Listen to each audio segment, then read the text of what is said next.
chaos it is at the front right now. Everybody wants to stay in 15th, 20th place. They don't want to touch their brakes. One thing about riding at this moment in the stage of the Tour de France, if you touch your brakes, you can slide back to 30th or 40th place. And in fact, Eric Zabel in the green jersey just on the right-hand side there seems to be a little bit too far back right now. And he is actually, he's pushing Danilo Hondo forward there. You see that move from the green jersey on Eric Zabel? He wants Hondo to take him a little bit further forward. He's using his teammates sensibly right now. Freire is moving across now onto the wheel of the green jersey. This is a question of who breaks first or who breaks last as they go around this nice little chicane for the moment. Still a bit of disorganization on the front end of the main field as we get one of the telecom riders looking back to see where the rest of the guys are with 5 kilometers to go.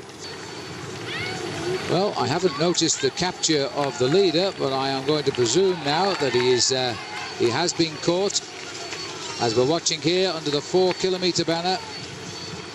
The charge down into town. These corners are very, very tricky and precarious because everybody wants to hold their position. You're leaning right into the corner, getting the knee down as far as possible to lower your center of gravity and hopefully not lose a gap on the wheel in front of you right now. Lotto are in control. It's a Lotto Telecom train at the moment. We are touching speeds, Phil, approaching 35 miles an hour right now. It really is going to be a mad dash. The yellow jersey is in 2nd position. The world champion is in 4th position. The man who wears the green jersey there, Eric Zabel, is in 7th position. Everybody is battling for the wheels of the sprinters. We are now looking to see when the red kite is going to appear. And I think, if my memory serves me correctly, it's just after this bridge. Well, Ludo Dirksen, hats off to the Belgian rider here who is trying to drag this young man of 23 years of age to his 2nd stage win in as many days. And he's forcing the yellow jersey. He's got no more legs left. And he's put him on the front, which is where he should not be right now, because as they go 1,000 meters from the finish, there is still a left hand to come.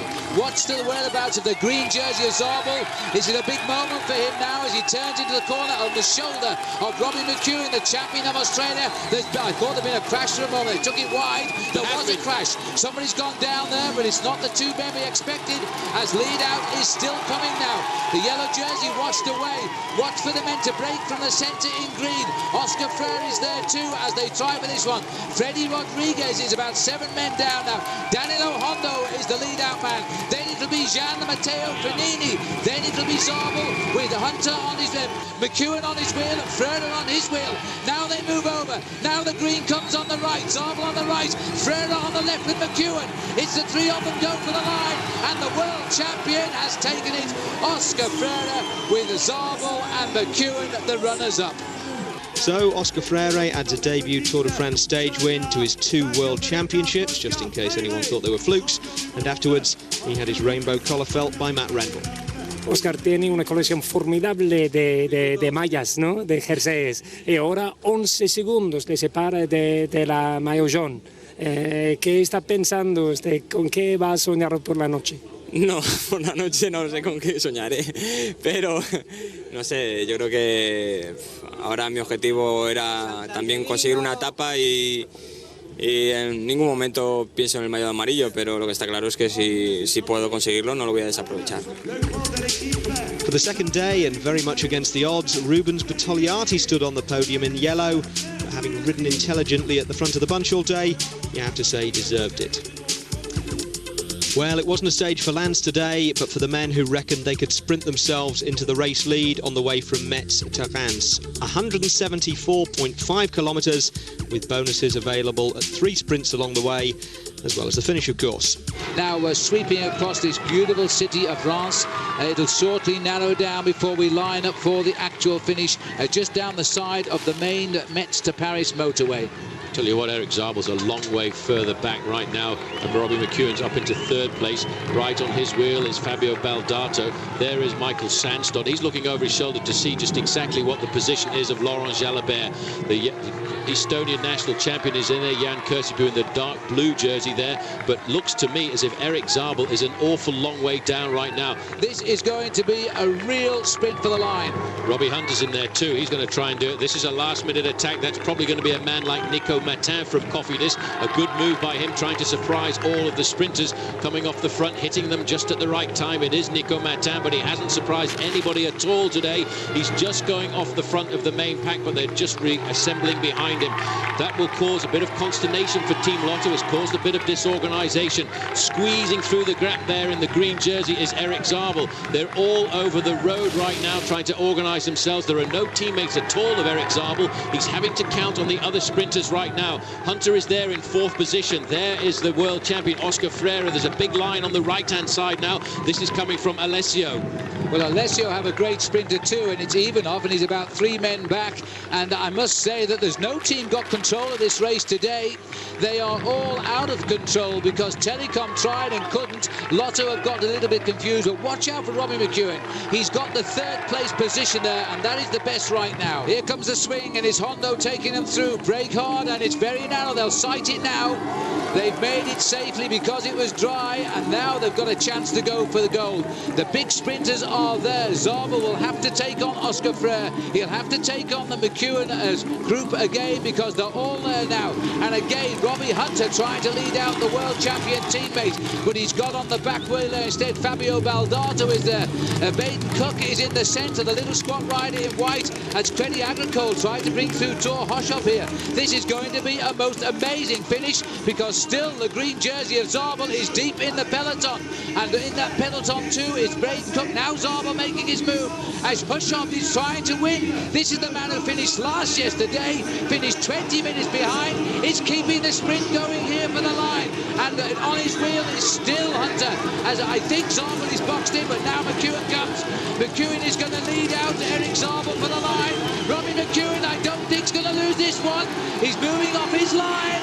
There'll be a protest, but McEwen, for the moment, gets the win. I waited and waited, took my chance, and this time I got across to the barriers, and I saw Zabel coming, but with a tailwind slide uphill, I thought I could hold it, and oh, that's nice. Well, there were questions asked about whether Robbie cut across Eric Zabel in the final sprint, but there was no protest from Team Telecom, so he was safe to celebrate with his wife Angelique and Ewan McEwen, the rhyming baby, making his Tour debut at the age of less than 2 months. If his dad keeps going, he might make it onto the podium like Eric Zabel's son does every year. So there's the stage result. McEwen, Zabel and another Aussie, Baden Cook, in his first ever Tour, taking an impressive 3rd place. Eric Zabel led the race coming into the day, and here's what he thought of the likelihood that his team might keep him there.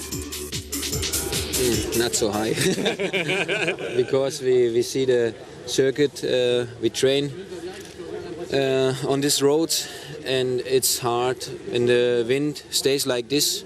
It's a lot of headwind, so it comes much more harder then. And don't forget our best 3 time trialists stay at home. So I think the chance for US Poster with Lance Armstrong is a little bit higher. A victory in a team time trial is very, very good for the team spirit. It's really a performance that they accomplish together. And the couple of days after a victory like that is really, you can do amazing things with a spirit like that. Today is a very important stage for us, especially for Lance. We can, if he can do well, Lance will be able to get some extra time on the main guys in the general classification. We had last year, we had a problem in the team time trial because of the rain. So if it will be dry, I will be very happy. In my opinion, I think we have a great team for the team time trial. I think that we can, barring accidents, I think we can buy time there. Yeah, well, we all know the Tour de France, there's so much that can happen, so we always have our guard up, and it's going to be very hard no matter what. So we do have to concentrate on that. But the team is riding well, and Lance is riding super strong, so we are confident, and we hope we have good luck. Well, the route today was 67.5 kilometres from Espana to Chateau Thierry, heading mainly due west, which would mean strong headwinds, and punctuated by a testing climb at the halfway point. Eric Zabel and the Telecom team were among the early starters, but weren't even fast enough to post the best time of the first 7 teams to go. We pick it up now with the Big 5 all out on the road. CSC Tiscali have gone through the first checkpoint with the best time, but fastest through the second, despite losing a rider to a puncture, are on say. Let's join Phil Liggett and Paul Sherwin. this should be a very interesting time coming in, because it is almost certainly going to wipe Faso Bortolo away completely. By about 1 minute and 45 seconds, I would think, if they've continued their progress. Well, they've had their share of bad luck too. They've lost a man very early on today with a flat tyre. It happened at 24 kilometres in, so they've ridden over 40 kilometres without a one-man on the team, Pradera. But this time is going to be a sensational one and will be the time to beat, I think, for sure. Once have lived up to their reputation as a great team time trial outfit. Look at that time now. 1:21 was the best time. They're going to be inside at 1:20 for the ride. Big sprint to the line required. They have to put the stopwatch on the fifth man over the line. But they've held it together very well despite the early problem. They bring 8 men home. Best time, 1:19.49 for Once. And now they can sit down, and it will take 20 minutes to finish this race now, and they're going to have to see just is it good enough to give them the race leader. This team we're looking at now, Tyler Hamilton's team and the team of Laurent Jalabert, have taken the risk of leaving one of their strong men behind, Michael Sandstad. He's just had a flat tyre. They have to keep the pressure on as much as possible, because Laurent Jalabert's dream at the moment is getting himself into the yellow jersey. He started his day at the same time as Lance Armstrong in the overall standings. They had a 9 seconds advantage over the best place of the Once riders, Igor Gonzalez de Galdiano. So as long as they can finish in front of Once and US Postal Service, Laurent Jalabert will be in yellow tonight. Just look at all of the riders in this magnificent US Postal team. They are all still together, and I think Lance has put the blocks on a little bit to say, let's just steady it down. We don't have to win this race. Well, it's not important for him to win this race. The important thing is to stay in a reasonable amount of contact with CSC Tiscali and, of course, with the Once squad. Because if one of these other teams were to take the yellow jersey, he knows over the next few flat stages they are going to do everything to control it. If, for example, Laurent Jalabert gets the yellow jersey tonight, he will fight tooth and nail to keep himself in yellow for as long as absolutely possible. But here they are, the blue train. Here they are indeed, second best time at 7 kilometres before the finish. Now, I don't think they can bridge the 38 seconds. They were behind Once at that point. But if they come over the line here in second, they finished 4th in this race last year, by the way. And a similar time position today is the worst they can expect. Second or third, I think, is the best. But they're going to push themselves right to the limit. You can see riders dropping off now. Job done. They only need 5 to cross the line for the time. Ekimov has peeled off on the far right there now. The most important thing is, of course, that Lance Armstrong finishes with those 5 riders. Floyd Landis also here and looking good. As they drive up to the line, they've just popped down into second place, but they'll be coming across the line quite clearly in second place, putting Faso Bortolo down into third, with 2 teams still to finish. The arrival of US Postal, they'll be well satisfied with this day. 1:20.05. They pulled a lot back over the last 10 kilometres there. In fact, only losing just over 15 seconds to Once at the end of the day. So they pulled themselves back a good 20 seconds over the last 7 kilometres of racing. And I'd say a lot of that went down to George Hincapie, Lance Armstrong and Yaroslav Ekimov. The important thing, though, is not losing today's stage, but keeping the team together as a collective. They will have high morale tonight. They will be happy with this performance. So it looks like a 3rd place finish for CSC. Bad luck taking them perhaps off the leaderboard, or was it the consistency of the other 2 who persisted and beat them? 3rd, 1:20.35, and so the new maillot jaune of the Tour de France will be Igor Gonzalez de Galdiano in only his 2nd Tour de France. And here's the result that put him there. The favourites, US Postal, beaten into second place by 16 seconds. CSC Tiscali third. And an excellent ride by David Miller's Cofidis team to take 5th. Today was stage 5 of the Tour de France, and coming into it, there were encouraging signs that we might have a bit of a race on our hands. Once had confirmed Lance Armstrong's pre-race prediction that they'd be one of the strongest teams by being stronger than his in the team time trial. The question now is, can they use their strength in depth to launch a full-scale challenge on the defending champion? El valor o el triunfo de la Once Eroski es el trabajo en conjunto, ¿no? Creo que hemos trabajado muy bien. Algunos desde el coche, Manolo dirigiendo y otros dando a los pedales, ¿no? Cada uno en su trabajo. es realmente donde se ve el trabajo de un director, ¿no? Y creo que lo hace mejor que nadie. Yo creo que son muy gentiles, ¿no? Yo digo que la especialidad de la contrarreloj por equipos es como un rally, ¿no? Yo soy el copiloto que va diciendo las cosas, pero el que pone el esfuerzo, el que pone la técnica, el que pone toda la sabiduría es el piloto, ¿no? Y ellos son los pilotos los que hacen todo el esfuerzo, los que hacen todo el sacrificio.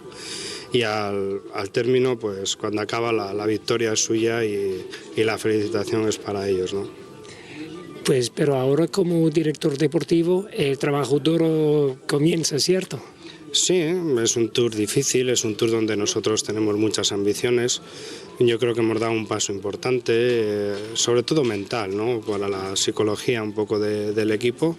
Y ahora debemos de seguir pensando en todo el tour, con nuestras ambiciones, con nuestras ganas, con nuestros sueños. Y es verdad que Armstrong es el gran favorito, pero que yo siempre digo, ¿no? Que aunque él sea el gran favorito, que nos permitan a los demás soñar. Y nosotros tenemos que soñar con ganarle, ¿no? Entonces, pues vamos a luchar un poquito por ello.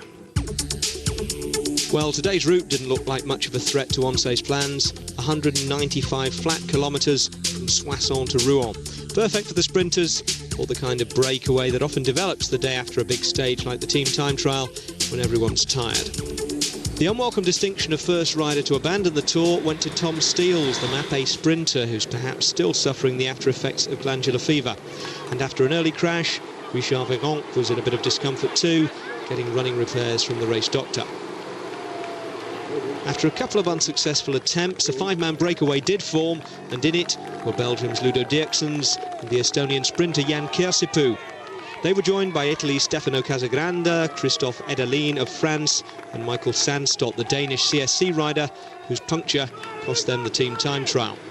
So this is all happening at 19 kilometres to go now. The gap has just come through at 2 minutes and 23 seconds. McGee has a flat tyre, and as Paul has said, and there's been a terrific crash in the back here. The cameras are now organised. Quite a few riders are stunned down there. A lot of the Euskaltel riders. One of the Lamprey riders on the far right of the road. Doesn't look terribly good at all, but this is a tremendous crash at high speed, and we don't know how it happened. Our camera's switching to the back of the race. Well, this indicating a lot of riders were under serious pressure. There's the national champion, Nicolas Vaugondi. He's there. There's a Lamprey rider who is down and not looking very good at all. He looks in serious difficulty, and that, in fact, is Marco Pinotti. Bocharov is in there as well, the AG2R leader. He was also involved in that crash, but I have to say Marco Pinotti is not looking very good. Gerard Porte, the doctor, is right there alongside him in the white shirt. But this shows that the riders of the Tour de France at the moment are under serious pressure. When a group goes down like that, it shows that there is a lot of fatigue creeping in. So in these last 15 kilometres of the race today, it is in total disarray at the back, and in fact Didier Roos is trying to get away from the peloton, and he has been joined by Laurent Dufaux. I don't know if we'll see pictures of this because I'm not too sure. We've got too many cameras left right now, but two riders are ahead of the peloton.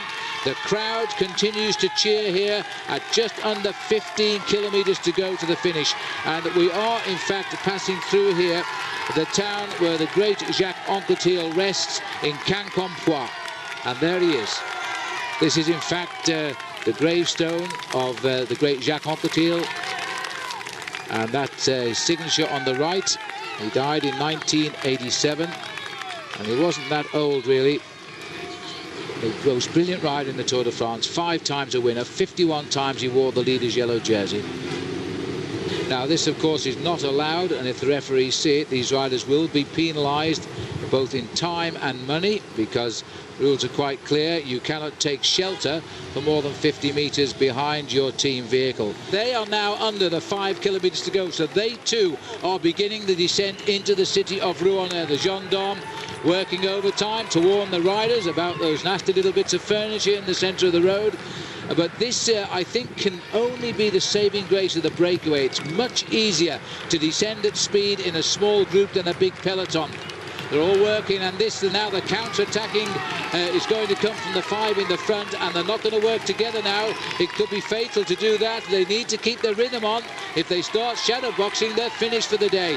Sandstad, I think, will go soon. He cannot afford a sprint finish. He can't sprint. And watch out for the man at the back, Casagrande. I think if anybody's going to beat Cursipu today, it is the Italian on the back of this line. And now Casagrande has made his move. He's moved again. They're forcing Cursipu to chase all of these little counter-attacks. He's putting a lot of pressure now. The move coming from Sandstad. He's just got himself back on. Cursipu again has to dig deep again. He has to nail down these attacks one at a time. They know he's the fastest man in the group, but watch out. The best time to attack right now would be for Ludo Dirksens to go straight over the top. They're inside the final kilometre. They've 30 seconds advantage over the main field. They will survive today, but watch out for the move coming by the young Frenchman. Because that's the time to go. When they sat up, he had to make the running. He's the lead-out man now, and Cursipu has locked on the big sprinter. A chance to return to the top in the Tour de France for him and claim a third stage win. Casagrande bit his teeth, but Cursipu saw him come. Cursipu straight into his slipstream here now.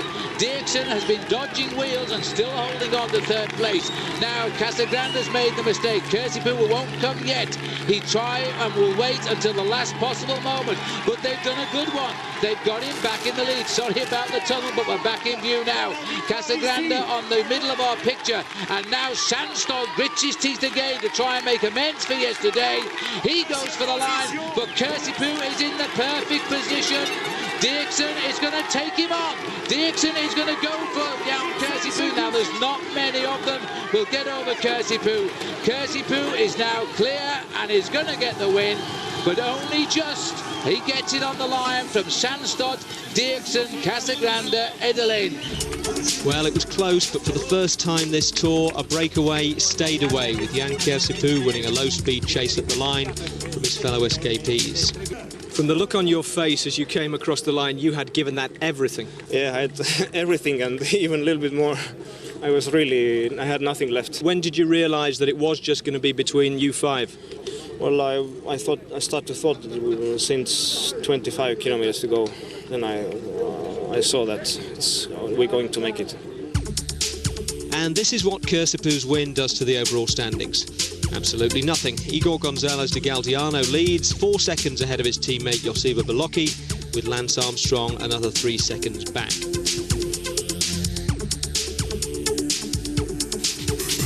Now, with 3 consecutive flat stages leading up to the individual time trial on stage 9, nothing dramatic was likely to change in the race for the yellow jersey. For the points competition, though, they could be crucial days. Through the middle comes Eric Zabel with a green jersey on the line. That's it. Eric is in green. Robbie McEwen, I don't think, is going to lose this one. He's moving off his line. There'll be a protest, but McEwen, for the moment, gets the win. Now Stuart O'Grady is going to try. O'Grady is going to edge it.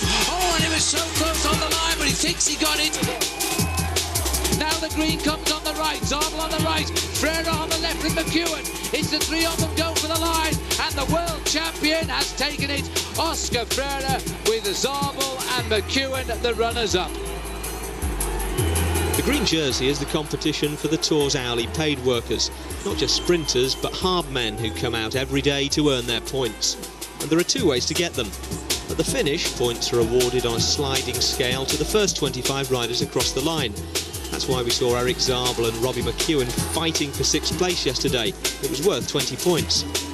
There are also points available out on the road at hotspot sprints. 6 for the first man under the banner, 4 for the second, and 2 for the third. So, while the yellow jersey holder can sit quietly in the bunch on flat stages and just keep an eye on his rivals, green jersey contenders have to be out there working every stage. The hardest working man in bike business the last 6 years has been Eric Zabel, who's won a record half a dozen green jerseys in a row. Last year, he held up a strong challenge from Stuart O'Grady.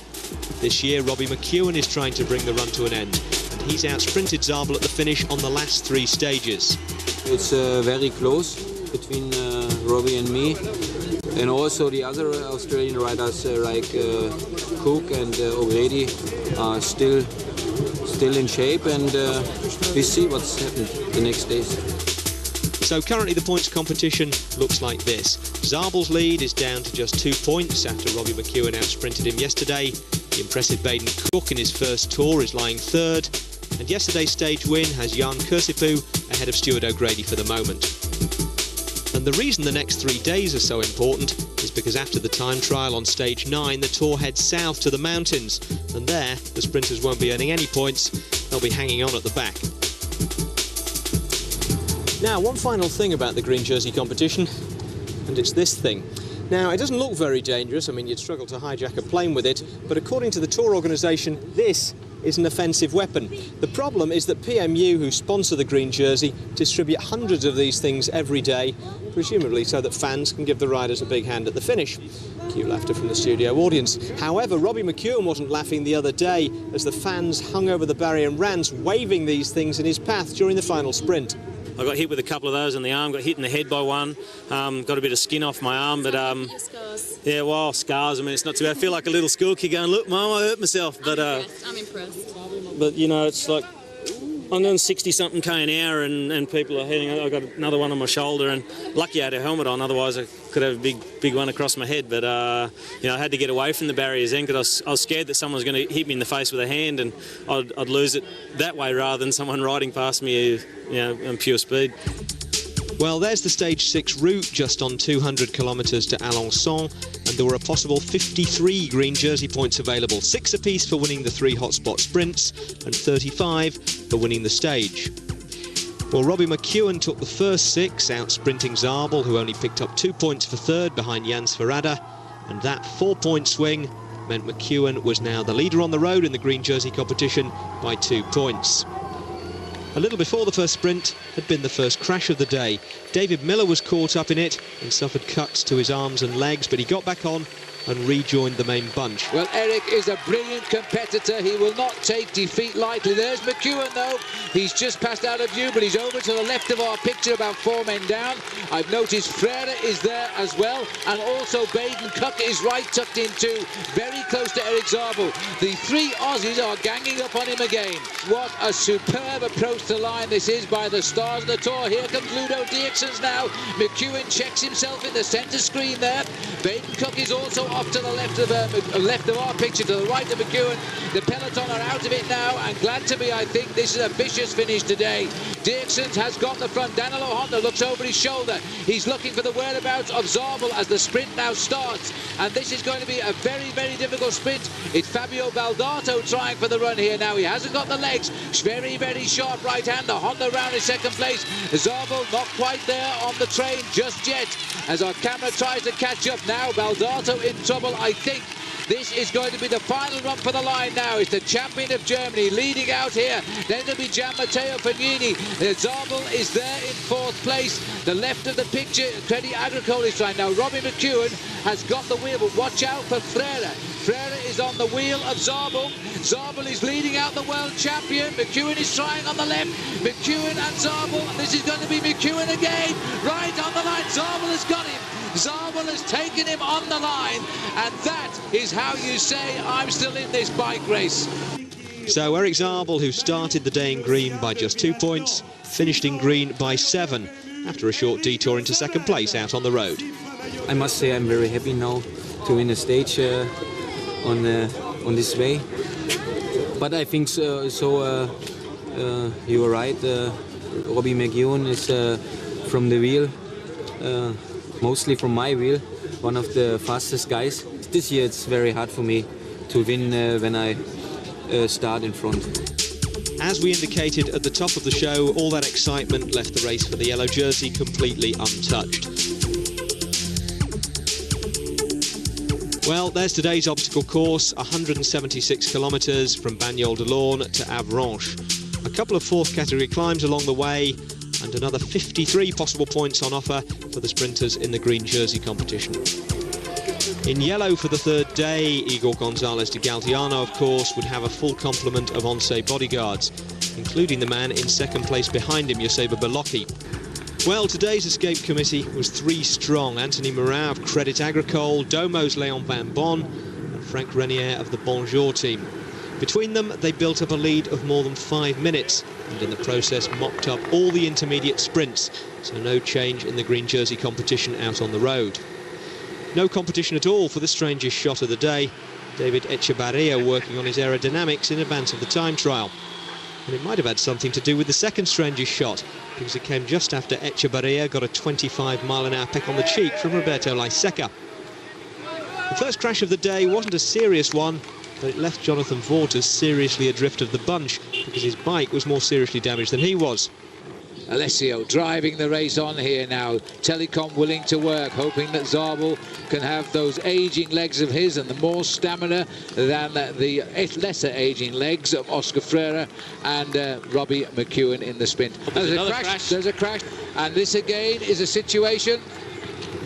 Let's have a look and see if any of the riders who are high in the overall standings have been caught out. Number 12 there for Team Telecom is Rolf Aldag. He's a big worker. Again there, Christoph Agneluto, AG2R, number 182. He is down. It looks as if there's a large, tall Crédit Agricole rider. That may be Jonathan Vaughters, again having a bad day. Lampre's gone Paul, Marco Serpellini, and there's somebody the world champion Freire is down. Oscar Freire has taken a very nasty fall. Now this is a man whose whole career has been dogged by physical problems, and this is extremely sad, and it's his back again. It's his back that has given him the problems in the past. There's somebody else right underneath him from Lampre down there. Well, now, he just popped his head up for the last minute. That ditch is rather deeper than it appears, it seems. A lot of riders are down here and delayed. And Christophe Moreau, 61, is down as well. This is bad. There's Jonathan Vaughters. Stewie O'Grady is there as well, I think, on the left-hand side. You can see that a lot of men have gone down. Frédéric Bessy, number 52. The Crédit Agricole riders all here waiting for their leader. And Christophe Moreau, I think, more dejected psychologically here, Phil, than anything else. But just how many Crédit Agricole riders fell down? Because I don't think they're waiting for... I think they must have been almost all riding together as they crashed. Obviously, Moreau is down, looking very cool and collected. The rider on the right, Roger Leger, won't believe this, attending all of his team. Freire looks as though he might be on his way, but he's back. And this is a serious problem for Oscar. His back has been a problem, and now he looks as though he's given a real good clout in that ditch. Well, he's a man I thought would be capable of getting up this climb towards the finish, and that is going to change the complete physiognomy of the race finish here right now, because he's a tough guy at the end of the day. Moreau is up and riding. There's a guy down on the ground there, and I think that is Didier Rousse, in fact. It is Didier Rousse, the former national champion of France. He's been involved in several crashes since the start, and this one doesn't look too good. The way he's holding his arm there right now, it looks as if it might be a collarbone problem there. Well, 3 days running. Let's hope that's the end of it. Now, as we leave them behind, desperate straight to the front as well. The latest gap is 18 seconds. Anthony Morin won't know half of his team, not half, 3/4, are all lying on the road at a couple of kilometres behind him. Leon Van Bonner's gone to the front. He may as well try something, because they're coming very, very close. Another crash at the back. Sounds like another crash call. We're getting all this information from Race Radio, the Race Referees channel. This is in French. And you can see these guys now raising the white flag. And in fact, Jalabert has gone down, number 51. So again, chaos. And there are a lot of US Postal jerseys there too. This is a big rider. Well, they've got Ekimov down nearest. And Ekimov is looking after Armstrong. Has gone down as well. He's not crashed, but he had a slight problem here. This is number 1. This is the defending champion right now. He's inside 2.5 kilometers to go. Armstrong is up and riding. The race referee's car is by him. This is why the Tour de France over the first 10 days is so very dangerous and precarious. There was Georgie Hincapie, but you know what? Armstrong is going to fly up through this field. He looked all right to me. There was no problem to his bike at all. And here's the last-minute attack. Well, Armstrong has got to get on, because he'll lose time here. This race will be split time today. Look at this. US Postal Service today are being asked by Lance Armstrong to pull him back into the main peloton. Danilo Hondo on the front there in the white jersey. The yellow jersey, Igor Gonzalez de Galdiano, was very front. There's a lot of pressure at the back, because Lance Armstrong has been involved in an incident just a few moments ago. 3 of those guys have been pulled back into the fold, but there's a move going off the front right now by Mapeo. Lance Armstrong apparently 15 seconds behind the main peloton at the moment. Well, this looks like Pedro Jarillo is trying to slip away here for the Mapei team. I might well surprise us with a surprise. Brad McGee there in second place. It is going. The sprint has been spoilt here by this hill for sure of 400 metres. and I think this is Pedro Herrillo, and if it is, and it doesn't matter who it is, it's a Mappe rider who's going to get the sprint as he's being closed in by Bradley McGee. McGee is trying to reach him. He was the man that's supposed to lead out Baden Cook, but he's too strong. I think McGee might get his stage win here because he's closing very, very quickly. Pedro Herrillo is beginning to crack as the sprint is starting behind now. And as they kick behind, it looks as though McGee is going to get the victory of his life. Bradley McGee, the Australian, takes it on the line. And what an incredible result that was. Well, Australia have got the win, but by the man we didn't really expect it to. He was supposed to lead out Baden Cook, and he rode the field off his wheel. So the yellow jersey competition, which was supposed to be in hibernation until the time trial, is suddenly all activity and time gaps. In fact, it's all on say. They've got the top 7 places now, with Lance Armstrong slipping back to 8th, 34 seconds behind Igor Gonzalez de Galdeano. I can't believe this is the biggest thing ever. Yeah, I can't believe it. It was the biggest disappointment ever for Pedro Herrillo, who thought he'd timed his burst to the line perfectly, only to deflate in the last 10 metres when he turned and saw McGee powering past him. Hombre, pues sí, yo creo que las fuerzas las tengo como para ganar una etapa, pero las circunstancias nunca sabes cómo son, ¿no? Y desde luego la circunstancia era favorable para mí y para desgracia de Óscar, pues esa caída suya pues me ha favorecido a mí, ¿no?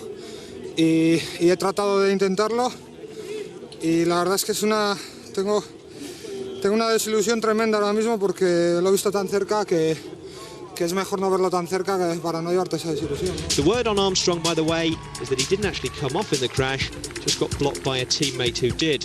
And the word from the US Postal Camp is that he'll be fit for what should be a fascinating showdown. Well, the papers, of course, are full of all of the crashes which are affecting the destiny of the riders in this race at the moment. We're losing most of the riders because of broken bones right now. This is Oscar Freire, and as you say, he's now out of the race, and that's really sad. And, of course, Lance Armstrong gets the inside page because it's the first time in 4 years, Paul, that he's been involved in any sort of an accident. Well, he's ridden well over the last few years, kept himself out of all kinds of incident and accident, but in fact he didn't properly crash yesterday. It was his teammate Roberto Heras who fell onto his back wheel. Heras's handlebars were caught in the wheel of Armstrong. Armstrong had to put his foot on the ground, was delayed but managed to get up and started riding again, but I think a little bit more scared than anything else. Yeah, well, he lost 27 seconds, not a disaster, but it just shows you how easily you can lose the Tour de France. Today's stage was the 3rd longest of the Tour, just over 217 kilometres, with 3 fourth category climbs, and like yesterday, the last of them on the run-in, which was likely to make things interesting. Big crowds out for Bastille Day, and the big guns were out for the first intermediate sprint. Robbie McEwen beat Eric Zabel to it, and that cut the Germans' lead in the points competition to 3. The first successful attack of the day had 7 men in it, 3 Frenchmen, 3 Dutchmen, and a Latvian. That was Raivis Belavoschiks. The French riders were all from different teams, Stéphane Auge of De La Tour, Bonjour's Frank Renier, and Sébastien Hinault of Crédit Agricole. But it was the Dutch who made the break interesting. Rabobank's Eric Dekker, who'd won stage 8 in the past 2 tours, his young teammate Karsten Kroon, and his arch-rival Servaas Knaven of the Domo team.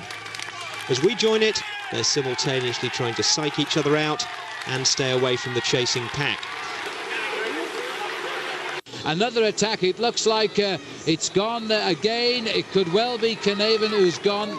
This long line of people just seeing a wonderful race here, and they're now a kilometre to go. To forget the race behind, they're racing now for 8th place in the peloton. Well, Frank Renier's been the aggressive man of the Tour de France so far. He's the most aggressive bike rider in the event since we left Luxembourg. There are 3 Dutchmen in this group right now. The leading group is 7 men strong. They have thrown absolute caution to the wind this afternoon. They've launched attack after attack, and it is finally going to come down to a sprint for the line. But Milosevic is on the left-hand side. He's gone, and I think he might have hit them hard. Well, he's gone again off to the left. Dekker's hooked up to his wheel. Who else would it be? Frank Renier, the most aggressive rider of the Tour in his first Tour de France, is riding 3rd wheel, and he's looking very promising.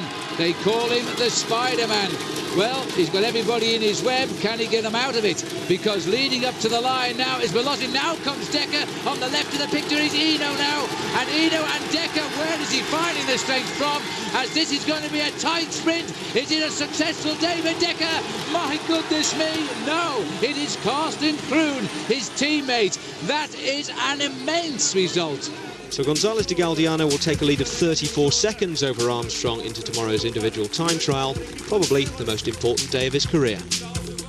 Sí, una cita con el destino y con la contrarreloj. Una contrarreloj importante para mí, para todo el equipo y para los adversarios también. Igor, más de medio minuto le separa de Armstrong. Primera cosa, ¿usted cree que usted puede ganar el contrarreloj? Segunda cosa, 37 segundos creo que le separa de Armstrong. ¿Van a ser suficientes para darle el jersey amarillo en las montañas? Suficiente, no sé. Yo creo que yo intentaré hacer una buena contrarreloj. El problema es que Armstrong también es muy bueno en la contrarreloj. Incluso hasta ahora en el Tour ha sido el mejor. Tanto es una incertidumbre. Yo espero hacerla buena y a partir de ahí veremos el resultado.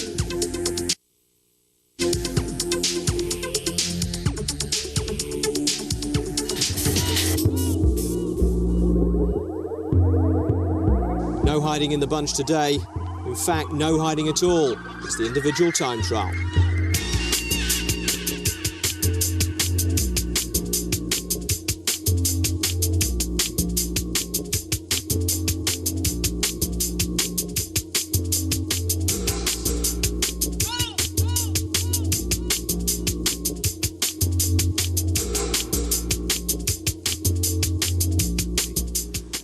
Well, this is it.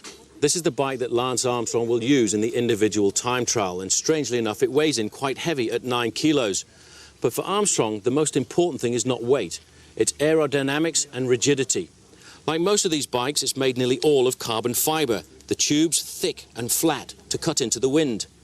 US Postal Service even have a fin that goes right under the saddle to reduce any friction with the wind at the back end of the machine.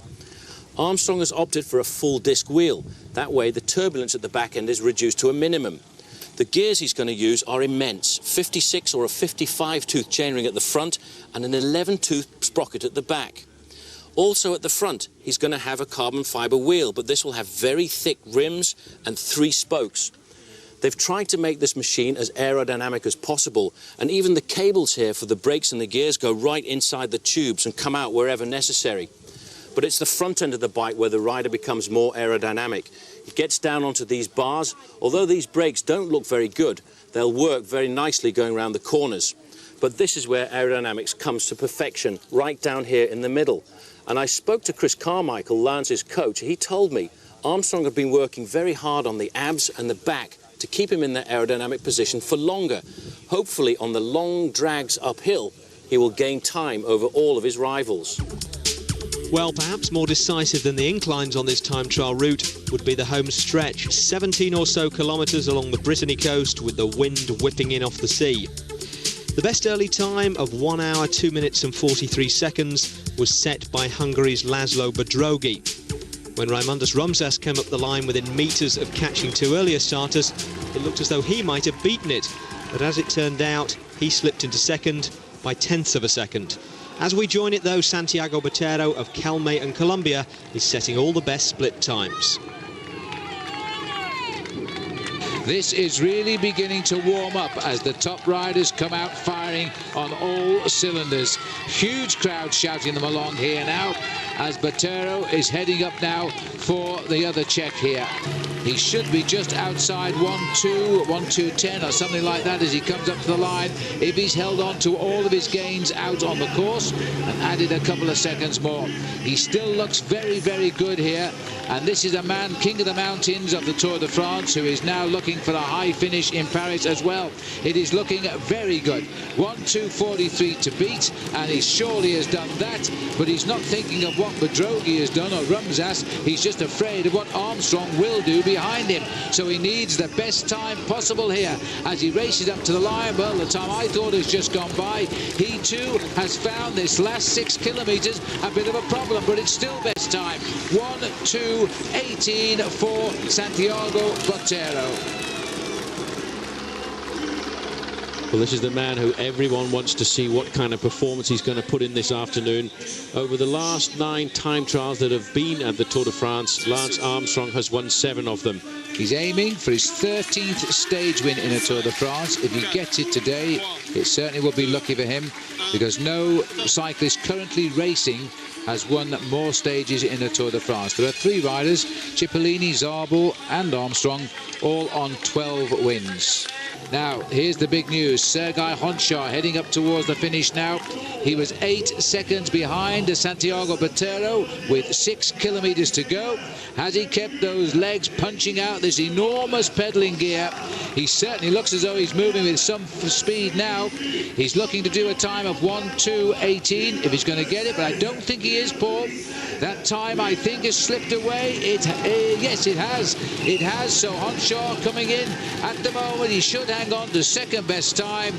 A little bit more of a sprint, Sergei. You're not quite there. As he comes up to the line, it's going to be a longer one than he anticipated. 1:2:36 for the moment. Second place for the former world time trial champion. The problem on the course, Jalabert, a problem with his bike as well as his helmet. Here's the situation replayed for you. Now, Paul, is it a flat tyre? I think the way he stopped it must be. Well, he's trying to take the back wheel, but in fact it's going to take too long, and the mechanic is going to come up as quickly as possible. It looks as if he's got that stuck in there. You see, he's actually trying to unscrew that himself, and this is a very slow change for Laurent Jalabert. This is the problem with the aerodynamic bikes. The wheels and the quick release skewers have to be tightened down, and the mechanic has gone back to the car right now. This has lost Laurent Jalabert pretty close to 45 seconds right now. The spare machine is up there and running, but you know, that really breaks the rhythm once something like that happens. The leader of the Tour de France, 5 days in yellow, Igor Gonzalez de Galdeano, is now underway. And Armstrong, looking for a 13th stage win in a Tour de France, is keeping the rhythm going over that little rise. And once he smells the finish, he will squeeze that little bit more out of his body. And Igor Gonzalez de Galdeano is still the man in yellow, and he is over half distance of the time trial. So I think it's safe to assume, Paul, unless he completely cracks up, he's going to keep the race lead tonight. By a few seconds, I would think, and it's going to be pretty dramatic then the first days in the mountains, because we may well be looking at a huge Spanish attack. There's the clock for you to see now and counting. Lance Armstrong is very close to the first or second in the time trial. He would want it to be first as he comes up to the line now. The clock is going to tell him he is not going to win the time trial. Santiago Botero has got a great scalp here as Armstrong comes up to the line. In fact, he's conceded a little bit more time on the approach to the line. As Armstrong comes up, he will be 10 seconds down. 1:2:29 for Armstrong. Well, at that point, the sheer drama of the day overloaded the French television circuits, and the climax of the stage was lost to the world's live broadcasters. In fact, these are the only pictures of Igor Gonzalez de Galdeano crossing the line. It didn't affect the result, though. He came in with a time of 1:02:37. Good enough for fourth, and good enough to keep him in the yellow jersey. So Santiago Botero hands Lance Armstrong his first defeat in a Tour de France time trial for 4 years to take a dramatic Stage 9 win. I can't lie and say I'm not disappointed with today, because I am a little disappointed, but anyways, here we go. Sí, bueno, la verdad es un sueño. Eso lo decía yo antes de que pasara Lance y nada, eso te da una motivación y una alegría inmensa, porque son muchos meses preparando este tour y bueno, es muy bonito tanto para el equipo como para Thank you, David. Es muy bonito para nosotros y bueno, a Lance que está muy bien, entonces más mérito aún ganarle a él y a igual a Igor. The only way to win is to take back time, and the only way to take back time is to well, there's 2 ways. Either they crack and lose time, or you have a great day and attack and make up time. So we'll see how things go. Stage 10 here to Pau was a warm-up day, really, for the big action in the Pyrenees, which begins tomorrow. Last chance for the sprinters and the breakaway merchants to grab a bit of glory before the going gets seriously diagonal. Po, last stop before the mountains, which meant it was the last real chance for the opportunists to stage an escape and for the sprinters to pick up any big points. 35 on offer for the stage win on a flat stage and 3 intermediate sprints along the way with 6, 4 and 2 points for the first 3 riders under the banner. Well, Eric Zabel started the day just 2 points ahead of Robbie McEwen in the green jersey competition, and at the first sprint McEwen beat him into second place with Stuart O'Grady a very close third. That meant McEwen and Zabel were now level on points. There was a momentary frisson on race radio when word came through that Gonzalez de Galdiano had abandoned, but it was Igor's brother Alvaro who'd been struggling with a thigh injury. There's only one Botero in the race though, and he dropped off the back early in the stage with a puncture before a couple of Calmay teammates helped pace him back to the bunch. On the rest day, the great Laurent Jalabert had announced that he was quitting at the end of the season. For the second stage running, his bike decided to take early retirement. In fact, he got through 3 by the end of the stage. And it was a blisteringly fast stage, which was surprising for the day before the Pyrenees. Finally, after several failed efforts, a break of 11 riders, though, did manage to get away. In it was Stuart O'Grady, who took second place at the second sprint and first place at the third. Not enough to challenge the leaders. Handy points in the bag for the man who'd started the day 4th in the green jersey competition. So there's the 4 leaders. Good wide roads now as we course our way into Po. It's seen the arrival of the Tour de France on so many occasions, always giving us a great winner. And there's a move, and it's coming by Algon. Algon trying to surprise everybody. They need to respond. O'Grady's waiting for somebody else. This is a dangerous thing to do. Well, somebody's got to go, and he might have done it here with 8 to go because O'Grady looked and didn't react. Now they've got to sort it out. They've got time to go and recover. They've forced Dirksen to take up the chase. Interesting to note, Paul, that the Frenchman, Pinot, made absolutely no effort to go and chase down a Frenchman on a rival team. Watch this now. A perfect choice off the back wheel of Dirksen's. Waited till O'Grady was on the front. Dirksen's in the best position to respond and didn't. The Frenchman had no intention of responding, and the one man he feared, Stuart O'Grady, was in the right position, or in O'Grady's case, the wrong position when he put the attack in. This man is pedaling with absolute urgency, trying to survive. He stretches his advantage right now. The last time check we got was 15 seconds over the race radio. These long, slight uphill drags into the outskirts of Po will shortly be put behind him when he comes onto the finishing place here in the Place de Verdun. As we now look at the 3 chasers coming under 3 kilometres to go, and if anything, they're losing ground to Patrice Algon. The last time check for the peloton we got was 4 minutes and 28 seconds. And we do believe that Echeverria is still ahead of them and racing for what would be, in effect, the last place of the breakaway on the day, which would be 11th. This rider, though, is thinking of first, and he has got it all under control. 28 years of age, fairly late on. He turned pro as a roadman in 1995, and he's now going to add a win in the Tour de France. There's a few last turns before he enters the Place de Verdun, and that'll be for him the end of today's stage of the Tour. But this is going to be his victory now. Patrice Algon is sprinting for the first French win of this year's Tour de France. He read it well, and he deserves it because he made the attack that shaped the final 4-man escape on the last climb of the Côte d'Aujac. He won all of the climbs today. He's gone second in the King of the Mountains.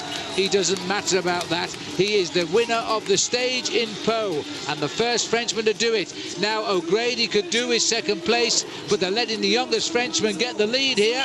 Frank Pinot at 22 years of age. The French can't go wrong today. It's going to be a 1-2, Paul. As Frank Pinot now, the young man, he's looking over his shoulder. He doesn't believe it. He's annoyed because he isn't winning, but he can't believe he's finished second.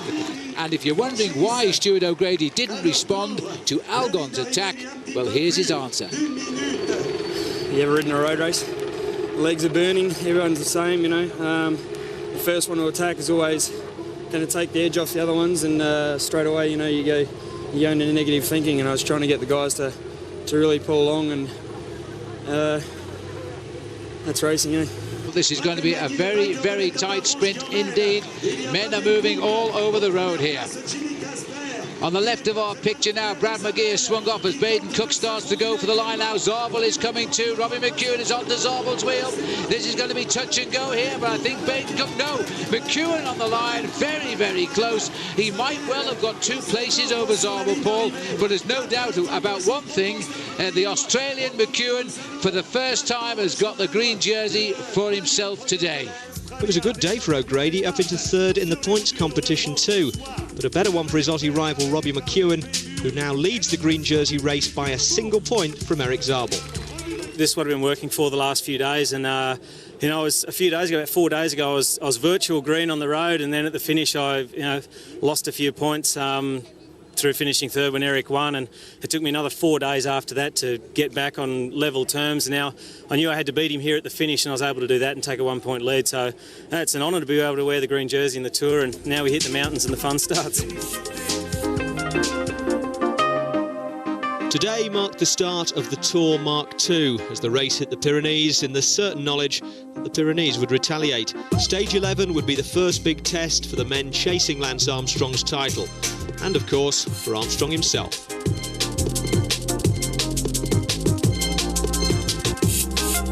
You know, there aren't many races that are improved by being slowed down. As a general rule in sport, faster is better. In cycling, though, suffering beats speed, and nothing produces more suffering and more spectacle than the Alps and the Pyrenees, which is where we are today. Now, of course, the strongest man in the mountains the past 3 years has been the strongest man overall, Lance Armstrong, and he didn't get that way just by eating his shredded wheat. While most riders are just getting out of winter training and into their first races of the year, Lance Armstrong is already riding the Tour, or at least what he considers to be the key stages of it. By the time the race starts for real, he'll have ridden climbs like today's maybe half a dozen times. God help anything that gets in his way, whether it's an avalanche or the advice of his team manager. Lance, we're going with the car to until where you can ride. Prepare your clothes and some tea and stuff. Okay. Okay? What if I keep going? You can't. Huh? You cannot. 3 meters of snow.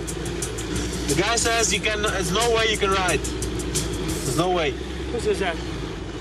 It's, in my opinion, essential to know the courses, and not just to be able to say, yes, I know what the Ventoux looks like, or yes, I know what La Mongie or Plateau de Bay or La Plagne looks like, because I've done it before. We did it in the Tour in '93. I was there, I did it. It's not the same. The approaches are different, the roads have changed. You know, the climbs you do before are most likely not in the same order that you did them in '93. So it's important to go and see it exactly the way it is. And then second of all, and maybe even more importantly, is it's fantastic training. To spend 4 or 5 days there with such climbing and such hard days, in my opinion, is one way to improve. No rider in history has prepared for the Tour with Armstrong's zeal and attention to detail, and the benefits can obviously be seen on the podium in Paris. But once you realise what he's doing, they're noticeable on the road too. When Armstrong attacks, like he attacked Jan Ullrich on Alpe d'Huez last year, it's in the knowledge of exactly where he is on the stage and what difficulties lie between him and the finish line. Not to diminish Armstrong's natural talent, but it's that kind of knowledge that can make the difference between winning and losing. And there's only one way to acquire it. I think I want to ride a little more, you know? Why don't you do another 10 kilometers of uphill? I'll go down 10K and come back. Pay attention, huh? 10K.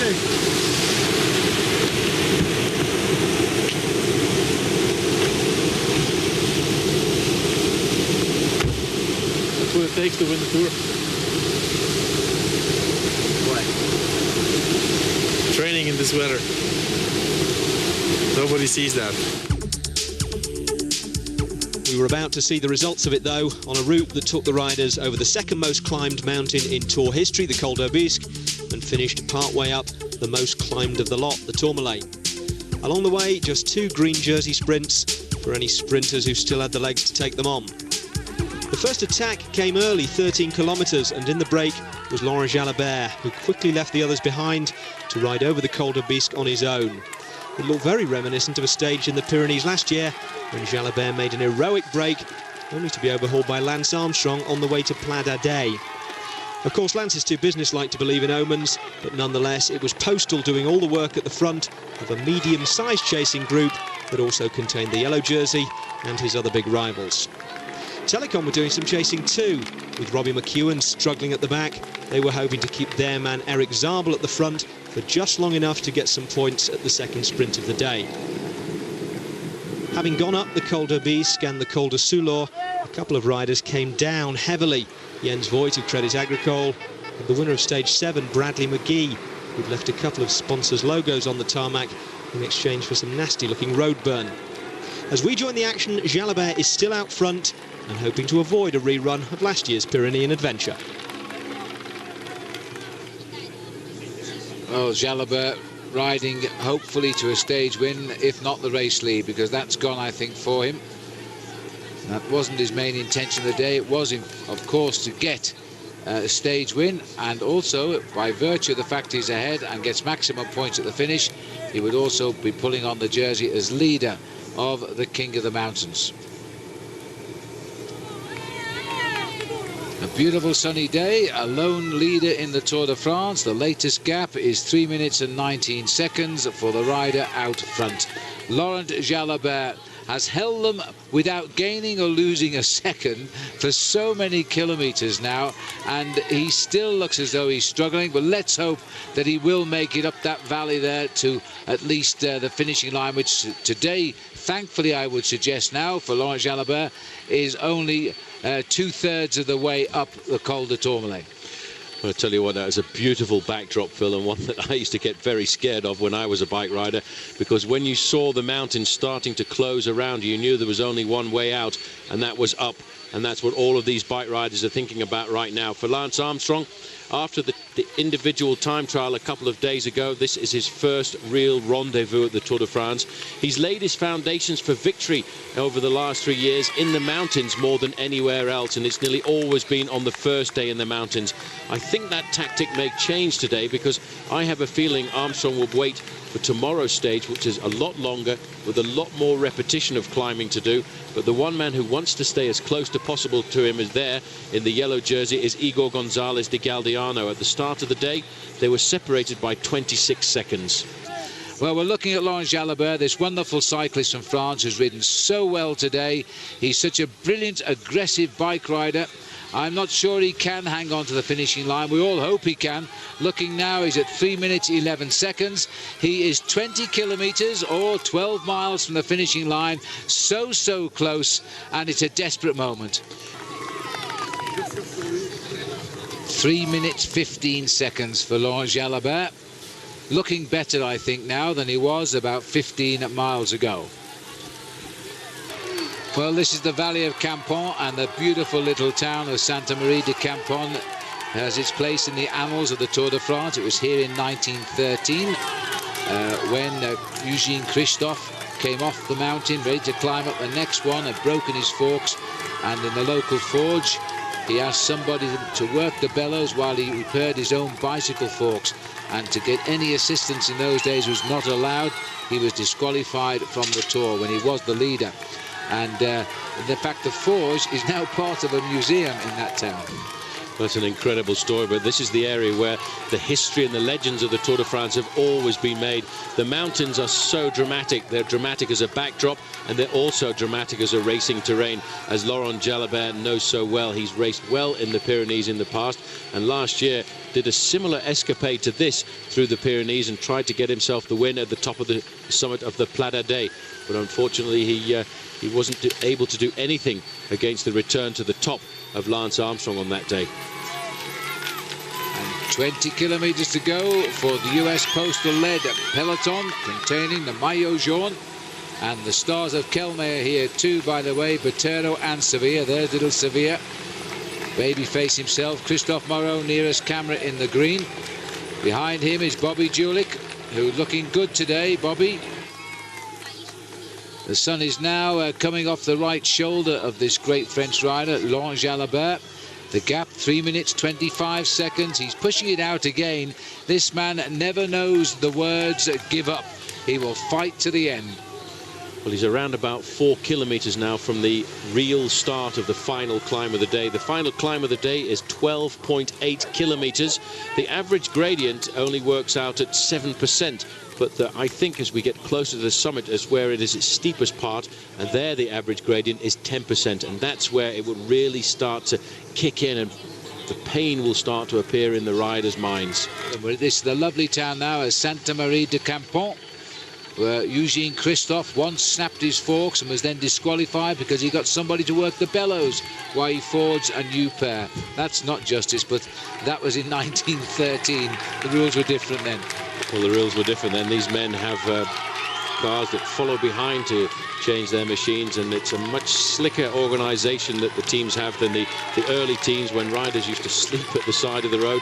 And there's some great stories, if you ever want to read the history of the Tour de France, of men actually being kidnapped to try and stop them winning the Tour de France, and being set upon in the night as they tried to ride through the mountain passes. None of that goes on now, I don't think. So Laurent Jalabert now has only one thing on his mind, that's the climb, which is directly ahead of him. He is holding and slightly gaining 3 minutes 20 seconds, so he just keeps it in that 5-second window. These boys keep the steady tempo going. Rubiera, number 9 there, the big rider from Spain, all now ready to ride alongside Lance Armstrong. Little rush of Rabobank riders there because Levi Leipheimer is here and looking good, so he may have informed the riders to put him in a good position as they start the assault on the finishing climb. Igor Gonzalez de Galdiano and his teammate Joshua Bolocki is down there side by side. Bolocki's been off, he's on a different bike. In fact, he changed his bike in the end, and you can see he's got no number on his frame now. So he's got rid of all his problems, he hopes, for the day. His only problem now, where's number 1 in this race, Lance Armstrong. Just 10 kilometres to go. This is an heroic performance today. Well, he hasn't lost anything at all, and this is really very impressive, because bear in mind, this man, Phil, was attacking after just 15 kilometres of racing today. As soon as the race came out of the blocks, Jalabert was looking for the move. He's equipped his bike with very special wheels today. They're aerodynamic wheels. These wheels were put on for a special reason. The reason was he wanted to get himself off the front and try and do a special exploit in the Pyrenees for what is possibly his last attempt at the Tour de France, because he's told the world that he will retire at the end of this year, and he's doing a great ride and still holding on. I'm sure the accelerations must come, but they won't come, I don't think, until we get to the steeper part of the climb. Right, because at the moment you may have noticed Jalabert still had his chain on the big chain wheel, pedaling a heavy gear indeed, and not the sort of gear that he will pedal very, very shortly. Here is Zabel. Inspired ride today. He's dropping off the back now with Aldag, joined Bab Magri, Christophe Mongeon, Patrice Algon. They're all off the back now as it gets really, really tough. And Laszlo Bodrogi was the other Mappe rider there, who was part of the original escape earlier on. They've all called it quits on the climb now. They've stepped aside as the big players have started to turn the screw that little bit tighter. And it's the boys of US Postal who are mounting the pace. Still over 3 minutes for Jalabert, 3 minutes 10 seconds. He can tick the kilometres off now. He's in single digits. Unfortunately, the last 6 kilometres are at 1 in 10 or 10%. That's painful, that is hard. Laurent Jalabert has got to do something very special to survive today, Phil, because he's been on the attack for over 130 kilometres. The shoulder's just rocking a little bit, and this is Laurent Brochard here. Well, I never saw him come back into the race. He was dropped on the obese. He must have done. But now I think he's going back again from the leading group. So he did a fair ride to get back into a position to even be left behind by the peloton today. Looking down at the selection being made here now, a lot of riders have dropped away off the tail of this group, including, unfortunately, Bradley McGee. He wouldn't have been dropped if he hadn't have been injured on the descent of the fall of the descent rather after a fall on the Col de Soulor. And another rider going off the back here. Looks as though it's Michael Bogarts. So he's gone, and this is David Miller, so he was in there, but sadly the first time we see him he is losing contact from the bunch. Well, he's having a hard time. It must be difficult to keep hold of the handlebars with that rib that's giving him a lot of pain, a problem with his intercostal muscles. And when you get into a big race like the Tour de France, no extra pain is required at all. And it's a pity to see that David Miller is going off the back there. He had said to us before the start of the Tour de France that he had lost a bit of his time trialing ability, Phil, because he'd specially trained for the big mountain stages. On the first day of the mountains, he's losing contact with the Lance Armstrong group. Yes, and not a big group, not just a selection of a handful of riders, which doesn't all well perhaps, but we'll see and hope. As we now see Jalabert continuing, he's still holding a 3-minute advantage. The bunch had just gone under that 10-kilometre banner, 6 miles, as he is still about 1.5 kilometres, probably a full mile ahead on the road. The Spanish supporters here to cheer on their men, still saving something for this wonderful Frenchman. He's suffering now like he's probably, well, I won't say like he's never suffered before, because he always tries to the top of his ability. He knows what it's like to suffer. He's been through this so many times in a 14-year career, turning professional back in 1989. 4 stage victories in the Tour de France. Most of those have been on the flat days. 2 times he's won himself the stage on the 14th of July, Bastille Day, but this would be a great victory for him if he can hold them off today. I don't think US Postal Service, Phil, are actually trying to pull him back. They're just setting a nice steady tempo on the front. Armstrong, I feel his tactics are he's waiting to see what the others are going to do on this first day in the mountains. I couldn't agree more, and Armstrong's team have been the team of the day. They've controlled this race from the start. They've kept the race leader on the defensive, looking for a way out of the box in which they've placed him. And while up here, this man isn't going to be the race leader by the end of the day, but with the small time gap, let's hope he can hang on to take the honours, because he's certainly been the man who deserves them today. Laurent Jalabert was the highest placed Frenchman. I think he still is the highest placed Frenchman overall. Starting the day 4 minutes and 18 seconds down. If he can finish 1.5 minutes ahead, he'd be in the top 5 riders in the Tour anyway. Well, the French have a good word to describe this kind of bike rider, the man we've been looking at for most of the afternoon, Laurent Jalabert. They call him a guerrier, which means a warrior, and he certainly is a warrior of the Tour de France because he's gone out on the attack on so many occasions. We're now looking at Lance's men. That was Rubiera just going through. Armstrong still looking calm and collected. Roberto Heras is just behind him. Heras, a former winner of the Tour of Spain. He actually has had a serious problem with his calf over the last few days. The man who wears the yellow jersey must be wondering exactly what is going to happen. Levi Leipheimer, 3rd overall in the Tour of Spain last year, the leader of the Rabobank squad right now, and formerly he used to ride alongside the men in blue because he raced for US Postal last year. There was no place for him in the team this year because he has become a leader in his own right after that brilliant ride in the Tour of Spain last year. Now it's his first time in the Tour de France, and this a big test day for him. Back to the man who just wants to survive and get it over with. He's an old hand in the Tour de France. He's had the coloured jerseys, every one of them on his shoulders at some time or another. And the 2 he's kept all the way to Paris, the King of the Mountains and the green jersey as best sprinter. There aren't many cyclists in the world ever won the 2 extremes of the competitions. Definitely not, but this man has done that, and he's also won himself the Tour of Spain as well, and he's won so many stages in that unbelievable bike race, and he's been able to win himself different kinds of races from the very start of the season in February right the way through till the end of the year. George Hincapie doing a superb job today as he keeps the pace up at the front, being followed here by Rubiera. And then Heras, the little climbers now, look how lithe they are there. They just need to dance on the pedals when they get out of the saddle. They've got no excess body weight whatsoever. As we now see other riders moving up, and one we should watch out for, Paul. He crashed out last year when he broke his collarbone, is Ivan Basso. Well, he's in the white jersey there for Faso Bortolo, just on the right-hand side. This is happening at the rear. There is Yaroslav Ekimov. He's done his job for the day. He's slipping away from the main contenders, as is Emmanuel Magnan. And it's surprising to see him so close to the front of a stage, a mountain stage of the Tour de France. But he was one of the men who went out on the early attack with Laurent Jalabert when they formed a group of 11 men that went off the front. And after that, he survived and managed to stay in contact with the leading group. But right now, we're looking down at this group, which is slowly but surely reducing itself in numbers. And here's the first attack of the day, the first attack from the yellow jersey group. Yes, and it wouldn't surprise me. It is, in fact, it's not Agneluto, it's one of his teammates, though, from Jean de la Tour, who's launched the attack. And this could be an interesting move. It could well be Laurent Lefebvre who's gone clear here. As they start the moves now, they won't react to him. Lefebvre is on his way.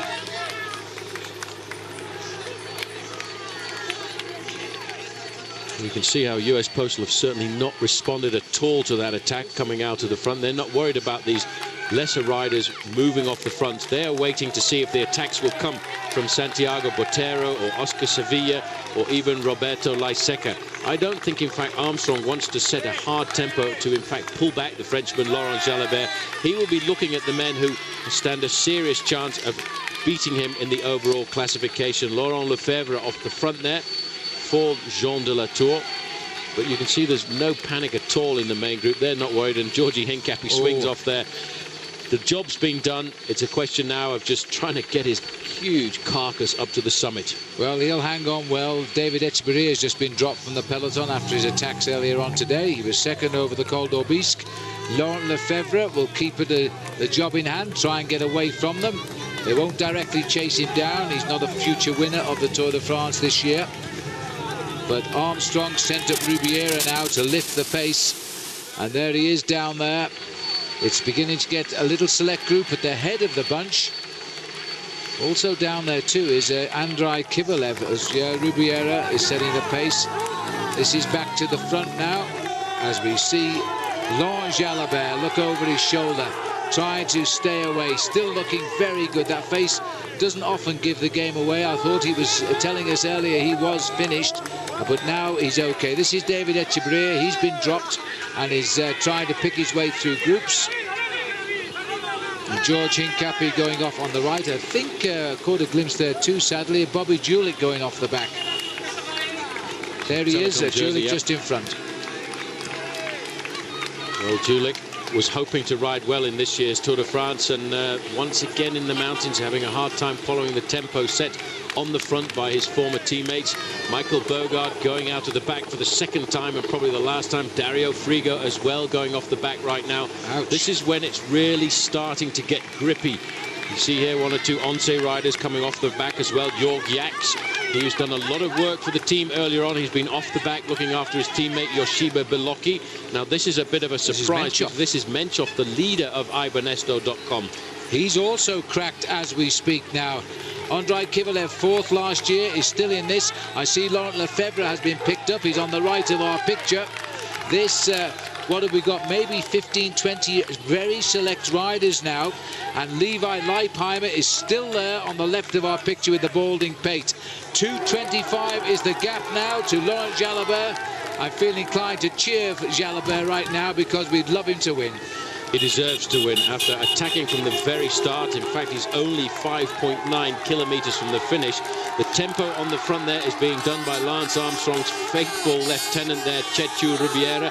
Rubiera setting a very nice pace on the front. No problem at all for Armstrong. He doesn't seem to be worried about pulling back Laurent Jalabert. Yoshiba Belocchi is on his tail. The yellow jersey still in very fine contact in fourth place. Igor Gonzalez de Galdeano. They are all there for the moment. All of the big names are there, but it seems as if Christophe Moreau is going to the back, the green jersey of Crédit Agricole, in a bit of serious difficulty. Well, pace making being done by Postal. Spanish riders here are stretching this group to an awful long line now.